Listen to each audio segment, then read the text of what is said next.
ఏసన్న గారు చెప్పాడు మాకు సేవకుల మీటింగ్లో. ఇతర దేశాలకు వెళ్ళారంట ఏసన్న గారు. ఒకరు మీటింగ్లకు వెళ్తే ఆ రోజు ఒక పెద్ద సేవకుడు వచ్చి వాక్యం చెప్పాలి. పెద్ద పాస్టరు, ప్రపంచంలో పేరు పొందిన పాస్టర్ ఆయన.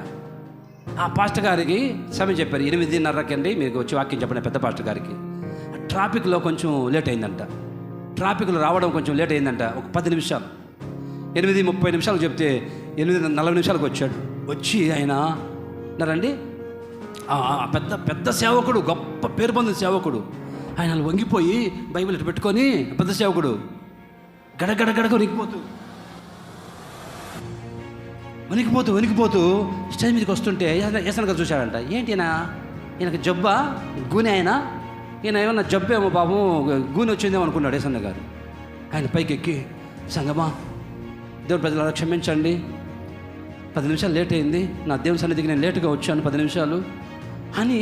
10 నిమిషాలు లేటుగా వచ్చినందుకు వాక్యం చెప్పడానికి ఆ దైవ సేవకుడు గడగడగడగడ వణికిపోతున్నాడు. ఆ స్టేజ్ మీదకి ఎక్కేటప్పుడు, ఒక 10 నిమిషాలు లేటుగా వచ్చాను, నన్ను క్షమించండి, దేవుడు నన్ను క్షమించాలి అని కోరుకుంటున్నాడు. మీరు చెప్పండి, ఇప్పుడు ఎన్ని గంటలకు వచ్చారో? రావడమే లేటుగా వచ్చారు మందిరానికి.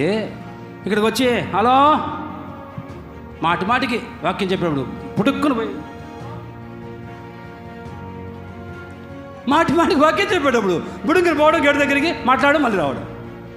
దేవుని సన్నిధిలో వనకాలు నువ్వు ఎక్కలేంతనమా నీకు దేవుని సన్నిధి అంటే? సర్వ పూజలారా వనకండి దేవుని సన్నిధిలో. రావడమే లేటు.